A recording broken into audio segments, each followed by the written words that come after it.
Vous avez après?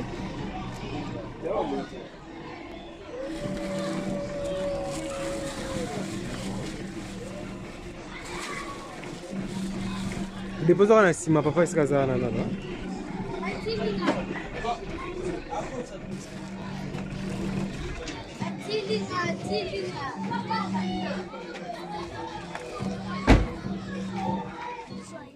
Oui, bonjour à tous. Vous allez bien, j'espère. Moi, je m'appelle Genovi Sakamusao. Kombo Nangai. Genovi Sakamusao. Ok. Oui, comme vient de le dire notre présidente, je suis la fondatrice de cette structure destinée féminine. Sinon, je suis très heureuse de vous voir. Très heureuse de vous voir. Et aussi de passer toute une journée avec vous. Vraiment, on connaît la vie, hein. Et puis, on a déjà voyé Maka. On a déjà Maka. C'est comment on est. Merci. Très bien. Alors, les bébés. Adam.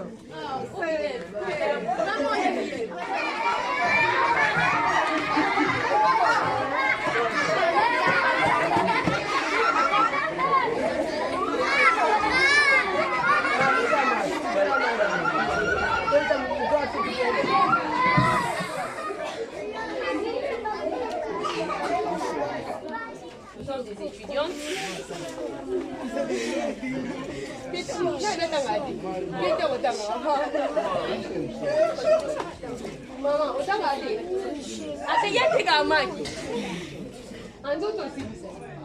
Bon, la majorité de gens au Baza Awa, Baza est étudiant.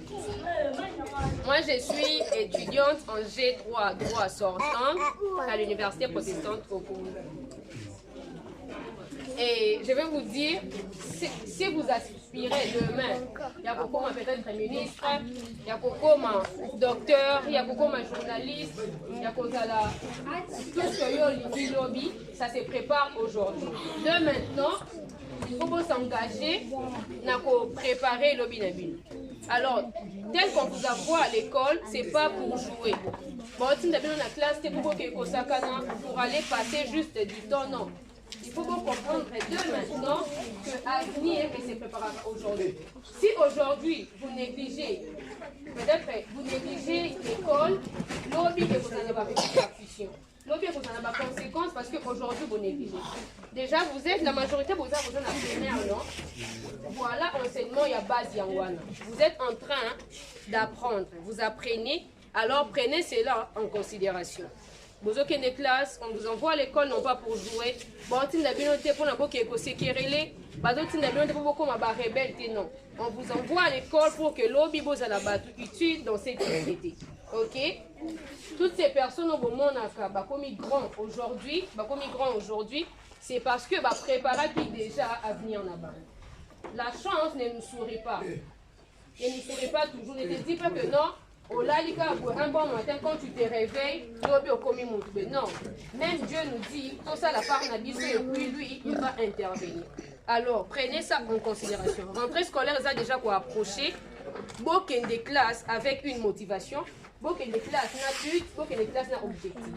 Pourquoi pas mon toujours premier de la classe, il au dévancé. Pourquoi mon ingana sera toujours un pourcentage élevé au légal? Les âmes magiques, les âmes pour soi conscience. Il y a autre ça là. Si tu déploies même moment la cause faible, tu n'es pas vraiment intelligent pour les communes. Tu peux même demander cette grâce à Dieu en paix ça. Alors, pose-toi études en considération. N'oubliez pas aussi la prière. Vous étudiez vos otanga, vos combinez on a le sang. Dieu est là, il est notre Père. Ayoka kabiso, ayoka ba besoin na biso. Vous comprendre, hein? Alors, étudiez vraiment, prenez cela en considération. Russia, je te passe.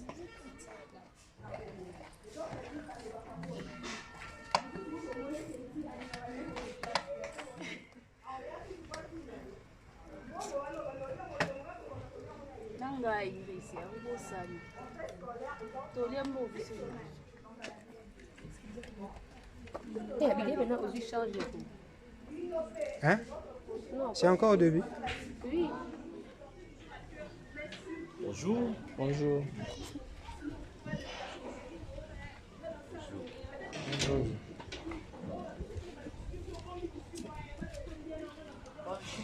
Bonjour.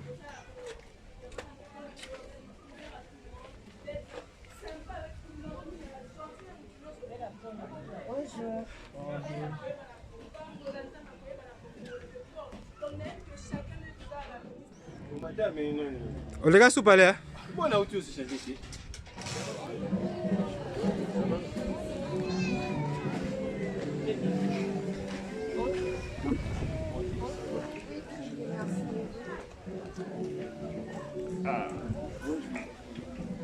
Aujourd'hui, tu vas me préparer la place.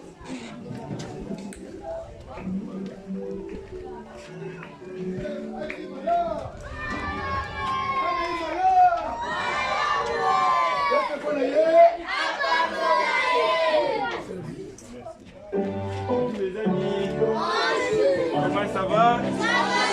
Vous allez bien? Oui. Ok, on est là. D'accord? On va bien s'amuser. Hein? Ah, ouais. Pasta kawan dulu ya, no?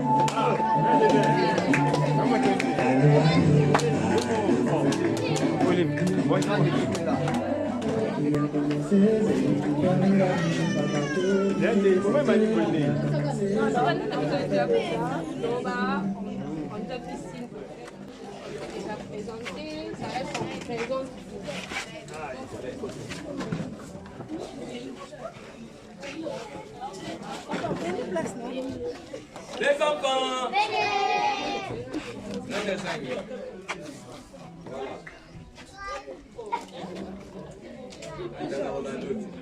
voilà, vous avez compris moi lelo, biso bana bitike, na koyamba kwani munene eko tala biso. Oye sengoto esengoto. Esengo. Ola sengoto. Oye sengoto esengoto. Esengo. Ko bete la bango mako. Ko bete la tata nzambe oya kino. Eko tala biso eza grâce. Na yango na biso lokwa ba Kristo toyambaka bapaya na nini? Na losambo. Telemaka si tosambela. Nayebi ke osi tosambelaki, mais siko losambo ya biso oyo toyambi.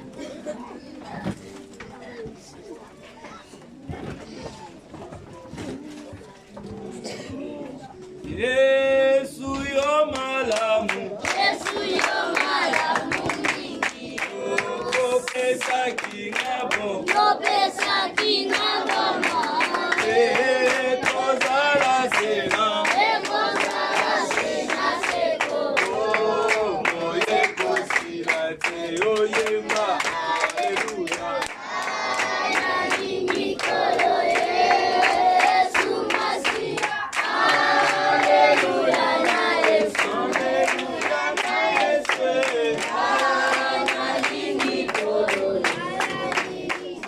C'est lui qui donne à l'orphelin.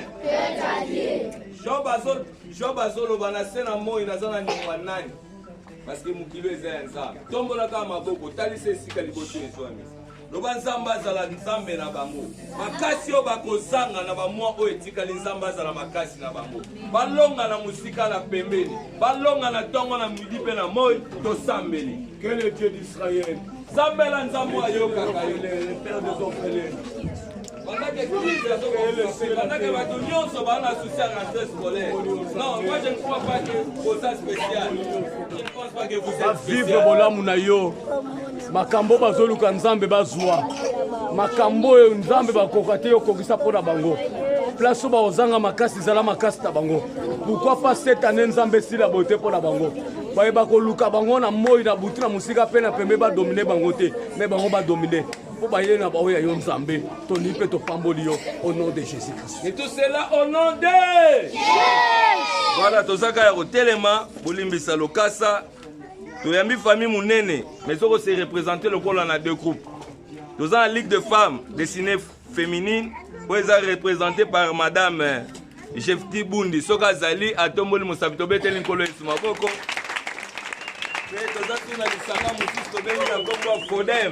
Fondation d'Odis Mandungu. Vous êtes représenté par mon président d'Odis Mandungu. Est-ce que tu peux me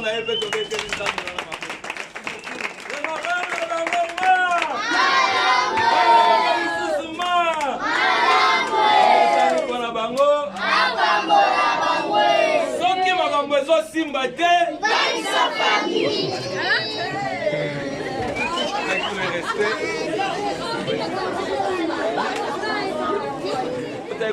Ma famille belé jusqu'à ce jour. Atakaye moko moi nana ba sombilité. Mais moi je crois que vous avez un Dieu. Amen. Et talangolo tobiki lelo journal lelo eza remise ya ba kit scolaire. Le journal lelo ba pensa qui va passer une journée récréative. Donc il y a que sepela ya ko passer vraiment journée et le ngona bino. Pe paga esiko zali. Zamba sa suni pona bango e. Voilà, merci toujours pour inviter Moto ya Yambo. Honorer ma maman. Ma femme dessinée féminine. Maman Chefti to bengi Oliboso. Vraiment avec tout le respect. Tant maman Zoya les sous sopé tel exemple maboko. Vraiment à vous. OK. Alors, on est voyez Bibi Sopé, on vous a dit pourquoi nous sommes là. Alors bientôt là, on va procéder à vous offrir ce qu'on avait prévu aujourd'hui pour vous.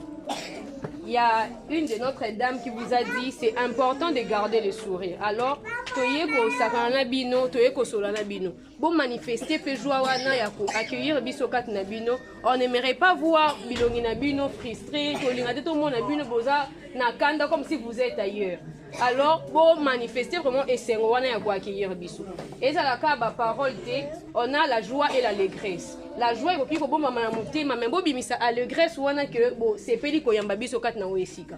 J'aimerais que bo se kana biso, bo solona ba yaya o baza awa ba papa ba maman bazali, OK? Parce que biso to c'est peli comment ko ya ko legisa journée na biso na bino.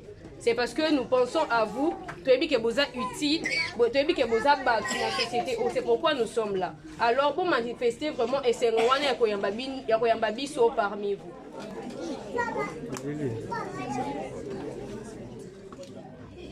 Bon matin.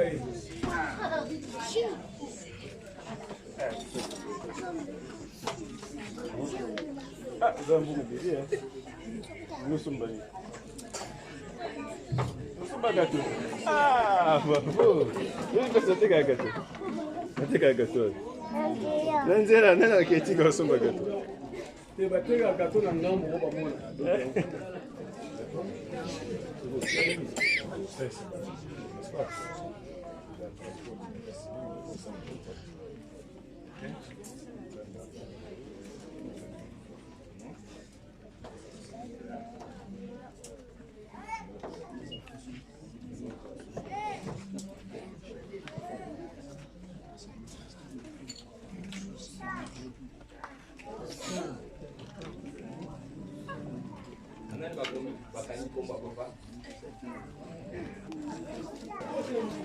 Bao balakisi nzela nzambe na nzela ya classe nde bakomaka famille ya orphelin. Et alors kozala orphelin eza situation moko oyo nga na bino te tolingaki yango. Je ne pense pas que moko na moko nde toza balingaki keno azanga kovanda na papa na maman na bandeko na kati ya papa. Eza réalité ya vie. Or réalité ya vie wana sikoyo soki ose donner courage, faut prendre hauteur, faut croire dans Nzambe. Et puis au ligne classe, réalité wana au monde que non, vie est dans monde normal. Ba kozanga ou réalité wana Nzambe va nous subvenir na ba besoin na yo à tout moment nécessité za pour se présenter. Et surtout na osenga na bino via losambo. Après via losambo eza na nzela ekilasi. Na ba effort ba cadre bazo sala. Ata ko makoki eza mingi te. Le fait déjà ya kolongola na balabala yo kotso esika oyo ebombi yo po obetela mbula libanda te, po ozwa maladi libanda te, po ozanga esika kolala te, il faut bolinga bango mingi. Po soki bolingi bango mingi, Nzambe akotika bango te, à tout moment par banzela na bango bo bando kozwa bénédiction. Bénédiction ne bando lié soit na ba vêtements na bino, soit na biloko na bino ya kolia, soit na ba besoin matériel ou étali scolarisation na bino. na yango nazosenga bino bozala toujours nesembo. Il faut pas que les neni muninga zo le kana papa na bango na mama na bango nga naza na babuti. Ozana babuti. Zambe nda permettre vivre situation pour ezala témoignage. Oh yo po ozala nango vis-à-vis ya ba génération ekoya ba ozala pe na ba situation. Même si ozala similaire te mais ozala na même situation, mutu na mutu pe ozala na mutema wana ya koya vers bango pona ko assister bango. Tozo kana. Et surtout na yango kelasi eza volonté. Ceux qui vont déranger, bah encadrer plus pour nos besoins. Il y a kelasi, bah on peut bah aujourd'hui nos solutions pour na kelasi. Il faut pas bolinga bola la kabola mukaka bozolia, vous vendre des sikamoko sans pour autant pour qu'il y ait des chemins de l'école. Exercice ou un chemin de l'école, n'est comme ça bino bâti dans la société. N'est comme ça que non, bino pe vous à la pont. Il y a bien-être, il y a baninga nyo surtout bozana bango. Pour ah n'est vous vendre du bonheur tout ça nganya. Oh lobinza mba opambola misu ba okoma ba ministre bazali ba OEP ba okoma ba député bazali ba OEP ba okoma ba professeur ba lakisi to pe ba encadrer ba orphelinat bazali ezana ba OEP ba zo apprécier ndenge ba encadrer bino pour que lobby pe ba on pe bazala bongo bazala bon modèle ba ko bimaka tsabila. Alors na nyoso tu wana izo singa nini losambo na nzila ya kelasi discipline ezala au centre ya nyoso. Attaque comme kokeza mingi te, mais il faut qu'on se contenter na oyo bozozo ya kolia. Il faut qu'on se contenter na oyo bozozo ya kolata. Musika na bino mutema mabe. Musika na bino koyiba. Musika na bino égoïsme. Parce que ceux qui boté amour au centre ya nyonso, ba valeur wa nyonso tu bobwaka yango. Olinga muninga na opoza semblable neti yo. Okolinga esprit ya partage na baninga na yo atali peza muke mais ceux qui osana bolingo okaboli na muninga oyo kapia ke bino surtout botondi. Il faut pas jamais causer na kati injustice ya ko s'accaparer na part de l'eau. Il faut que linga tout le monde azwa muke pour que sengweza na mutema onzambe na likolo yemoko ayebi nini a opesa pour que bo se sentir en force sans pour autant causer na faiblesse ya nzala. Bola monzambe et ya ba circonstances ebele. Lelo oyo bozali na ba conditions au bozana yango ilingi olobate ke beaucoup demeurer na yango le plus longtemps possible. Zambe ya orphelin akoki kolala pe ala musi batu kaka nde lelo biso toye tout comme l'autre pe koza batu mususu baye batie bino na ba conditions ya kolala ya bien ba conditions ya kotanga ya bien. Avec le temps makambo nyonso peut changer. Naza yaya naza papa naza tonton na bino nyonso na yebi pasi wana oyo eza na motema ozanga mutu oyo akosunga yo na nzela ya kelasi akopesa yo esengo. Mais esengo na bino esengo na biso eza nini tokutanaka boye tobandaka koya kotala bino régulièrement na ndenge bankadre bazopesa bino mateya ya malendisi ya kozala na esengo na ndenge moko pe bino pe fubokitisa na baninga er nyonso tu korapelaka baninga bayaya bapapa encadre balobaki boye te tosala mobulu te tozwa eloko ya mutu te tozala na vérité na monoko tobanga eloko ya bato eloko nyonso tuna ozala nango bosenga nasala demande nasenga eske nakoki kozwa eloko onalia nayoki nzala nde mwana mayele azopose baacte bongo nzambe akopesa mpe loboko kozala lumière mpona baninga nyonso tu mpe mpona esika tozwami awa tomi découragé te j'espère que bango batanga bapase classe bazali passer classe nous ya moi passer 7e félicitations.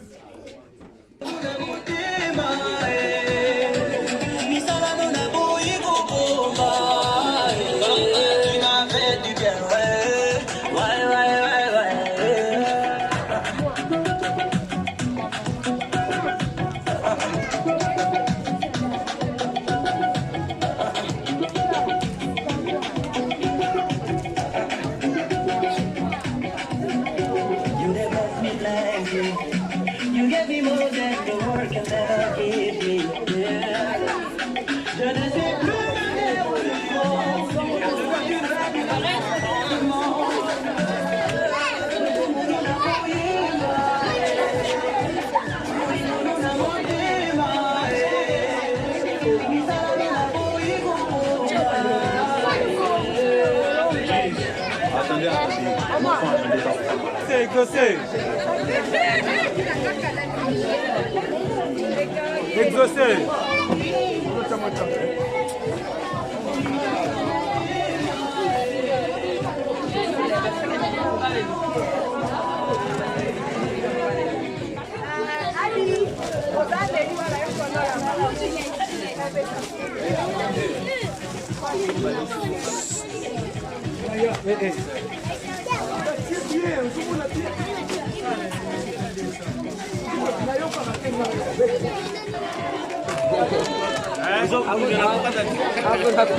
Manzaka ndio. Ah, freestyle.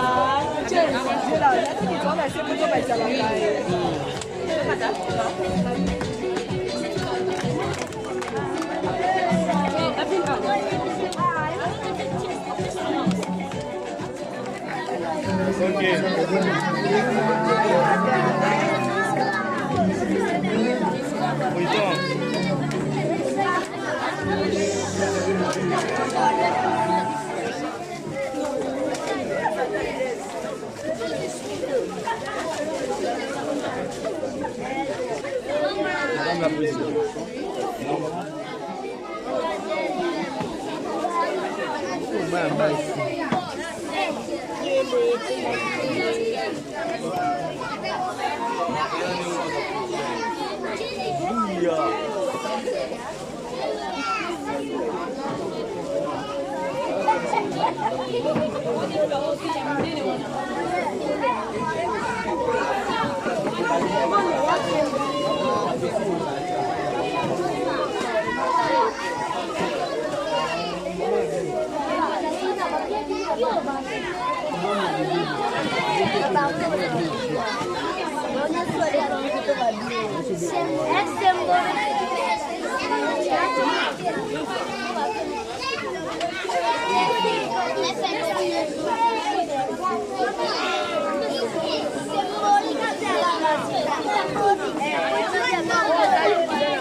Exaucé. Vidéo ça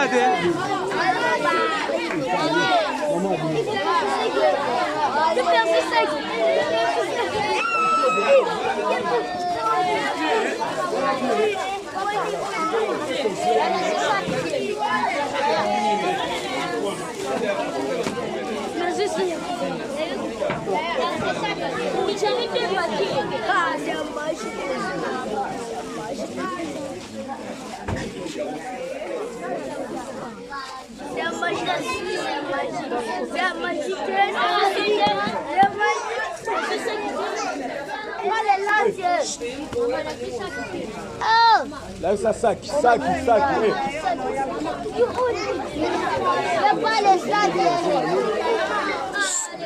Là, ça sac.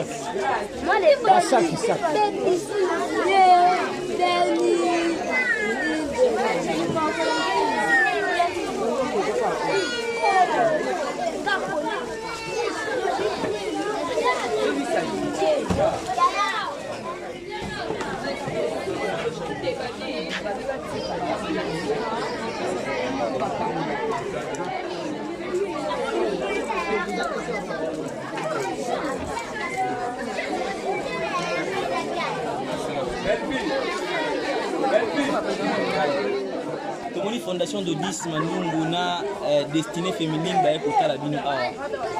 Eloko nini okoyebisa bango parce que tomoni pe na biloko na maboko. Merci de bien au tala biso, mais biso ba cahier, biso ba sac, biso ba pic pour caractère rentrée scolaire zo ba tozaki na moté. To bete que to tanga mais ba biso ba cahier. Merci vraiment zamba pambola ba abasle mo ebe. Afon la ba porte place o ebe e ka côté mais ezo.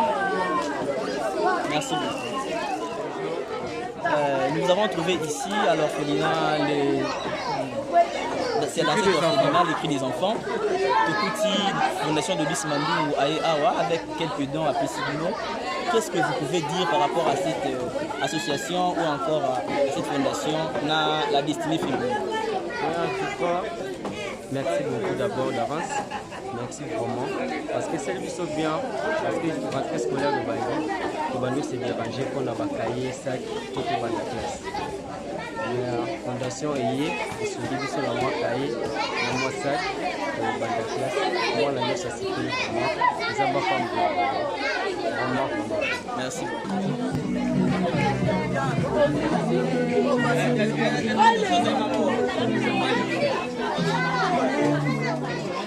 ici à l'orphelinat, les cris des enfants. Qu'est-ce que les gens ou après la population peut retenir de cette journée? Merci beaucoup. Ce qu'il faut savoir est que notre démarche demeure la même. On continue toujours dans la sensibilisation de l'éducation initiale et de l'environnement favorable pour tous. Alors, ces derniers temps, nous sommes décidés à faire des réconforts sur le terrain dans les centres d'hébergement pour assurer les enfants de l'avenir, pour assurer les enfants de ce que nous sommes en train de réfléchir pour eux. Nous sommes en train de mettre en place une réflexion pour résoudre les problèmes sociaux.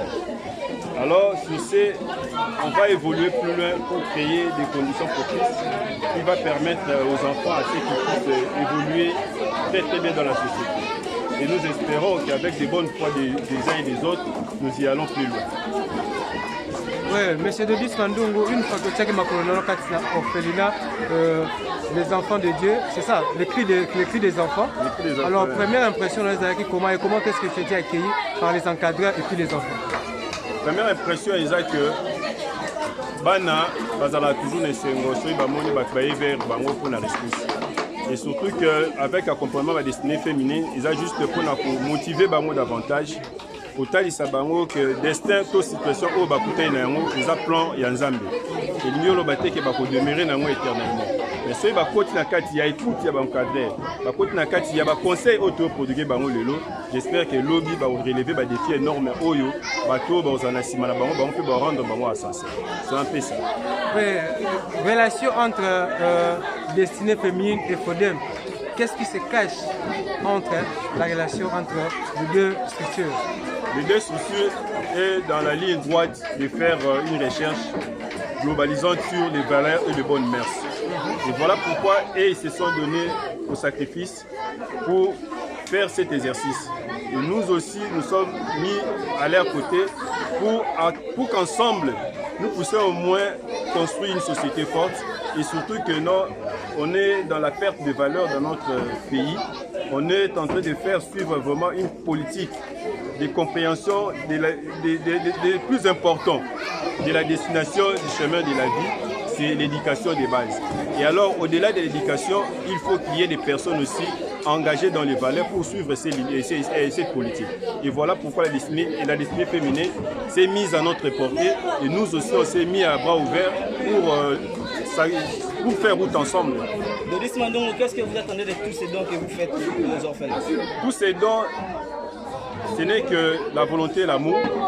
C'est que nous pourrions entendre de plus et que notre démarche de la politique sociale puisse prendre corps et que les enfants puissent trouver des bonnes conditions de logement, des bonnes conditions de scolarisation, des bonnes conditions de s'épanouir dans la société. C'est ça vraiment notre plus grand objectif majeur. On peut considérer cela comme étant la pré-campagne? Nullement il peut être pré-campagne parce qu'on n'est pas des candidats pour l'instant. Personne ne s'est dit on est dans l'étiquette de la destinée féminine ainsi que de la fondation. Merci beaucoup. Merci.